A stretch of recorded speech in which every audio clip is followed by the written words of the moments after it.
In late 2009, the Army ceased offering bus tours and instead suggested the impacted counties conduct the tours. At this point, a decision was made by the Office of Economic Development that no taxpayer dollars would be used to sponsor tours. This decision was made because residential real estate prospects are not in our area of responsibility. We determined that the cost would be better covered by the private sector. Cecil County Chamber of Commerce then volunteered to sponsor 2 additional bus tours. The tour guide volunteers remained the same, and the private sector sponsors were identified from the real estate, construction, insurance, and banking communities, etc. In early summer 2010, at a Chesapeake Science and Securities Consortia meeting, the final transfer of the remaining few thousand jobs at Fort Monmouth was announced to begin in the fall of 2010.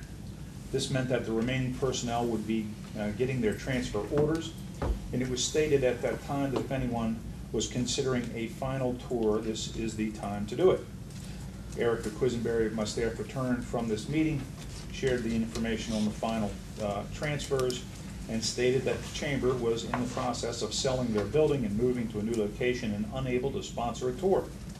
In anticipation of one of the volunteers stepping forward as a sponsor, Erica called Ms. Bowlesby to check on her availability to participate. It was also necessary to post the dates back to Fort Monmouth for confirmation of availability for the impacted employees. Ms. Bowlesby said that she would handle the tour. This ended the conversation with the Office of Economic Development concerning a bus tour. Friends of Charter was never an issue or a point of discussion. Erica Quisenberry, on her own time, volunteered to assist Ms. Bowlesby. In all, Erica and Ms. Bowlesby have personally conducted over 25 additional small tours on their own over weekends, frequently in their own vehicles, for individuals from Fort Monmouth interested in buying homes and raising their families in Cecil County. This represents hundreds of volunteer hours on behalf of the county, and we are grateful for the service of our volunteers.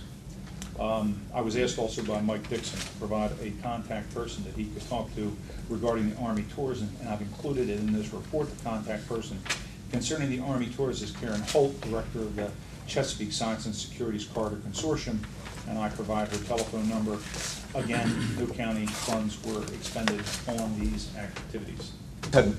Ever since this was on Mike's blog, the questions I've been getting as county commissioner is how the Friends of Charter were chosen, and say not the Boys and Girls Club or the Arts Council, to sponsor the bus tour. And that's what I'm hearing from my constituents. So.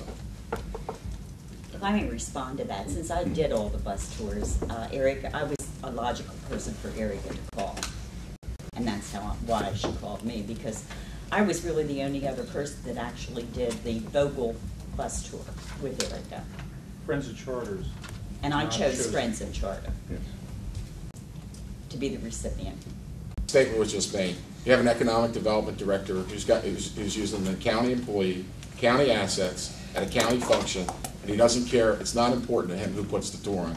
So a political group goes ahead and does it, and the economic development director doesn't think it's important. If the commissioners of Cecil County don't think that's actionable, that's a very interesting choice on their part. The fact of the matter is there's this constant effort to try and minimize this. These are public assets. They were used for political purposes. It crossed the line for a lot of people. You may have a different opinion about that, but it's worth talking about, and that doesn't make it a bad discussion to have, to take the role of what public assets should be, what public employees should be doing, and whether that's important or not. Obviously, some people in the community feel it's very important. Some are going to say it's not. But you know what? As commissioners overseeing these public assets, having this happen and having the economic development director on the record today saying it's not important, I think a lot of citizens of Cecil County would take issue with that. Thank you. Thank you. Push aside all the political smoke here. I see this as a political game being played. Just before an election, a delegate and a senator are sitting here trying to influence public opinion on charter and trying to pick up a few votes. Here's the concern. One, I sent a letter to the commissioners privately. I did not send it to the press. I didn't ask to have a press conference. I sent it to the commissioners. And the political response to my private letter about concerns of my constituents was to send it to a blog, to publicize it, to then invite the press here, not to respond by writing and answering my questions. So don't talk about politics when I sent a private letter to the county commissioners and asked them to address 7 questions from constituents.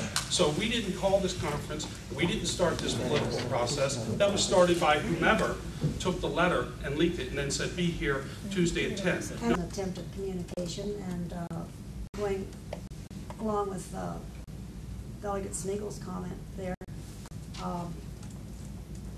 I have a feeling that had we answered you via letter, as you requested, your questions would have continued. This was our way to get everybody down at the table all at the same time, air out all the questions. So to us, it was a time saver, and it was an attempt to be open to the public and be open to everyone.